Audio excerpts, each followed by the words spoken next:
Ano ba yan? Ano ba yan mga kabady? Nakakainis din ba? Ayan. Alam mo kabady, kahit inis ka na, huwag mong papatulan yung mga sinasabi nila. Dahil, ang insecure na tao, ganyan talaga. Kakainggitan ka. Kahit walang-wala ka na. Naku naman yan. Ayan kabady. Sino ba yung kinakainggitan mo na yan? I-shout out na nga natin. Ay, migay-migay sa love shout out sa lahat ng aking nanonood. Sana po inyo akong ma-like, subscribe, bell all po para po lagi kayong updated. Ayan. At ito na, may kinakainggitan yung tao sa akin. Hindi ko na lang sila pinapansin dahil sabi nila, ayan, yung beauty ko daw, ang ganda-ganda. Ay, hindi naman talaga nakapagtataka, diga? Ganda-ganda ko pa.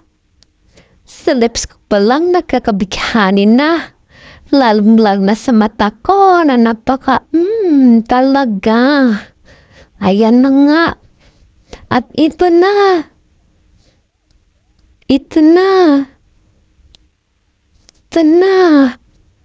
Ipapakilala ko sa inyo ang aking kabayo. Si Horsey. Ayan, kumusta ka naman na Horsey? Batiin mo naman ang ating mga friendship dyan para lalo silang mainggit sa atin. Huwag mo na silang pansinin, Horsey. Ba't ayaw mo marp sa akin, Horsey? Ayan. Pansinin mo na ang ating mga kaibigan. Oh, really, Horsey? Hi, Horsey. Horsey, pasakay. Ayan, heyo.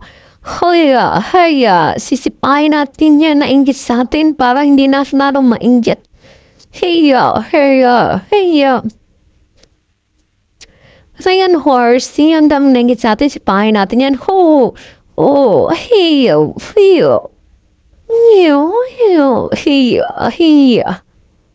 Diba, hindi na inggit sila sa atin, Horsey, no? Ang sarap na sakay ko dito, eh. Hindi pa sila nakasakay ng ganito kagandang kabayo, oh.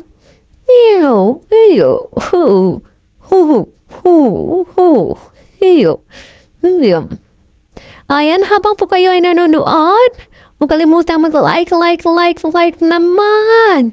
At comment naman dyan kung bakit kayo kinakainggitan na malaman po natin na ako naman yan. Ako kinakainggitan ako dahil sobrang gandang beauty ko, oh. Beauty pa lang, wala silang panama. Lalo na takasakay ko sa kabayo ko si Horsey.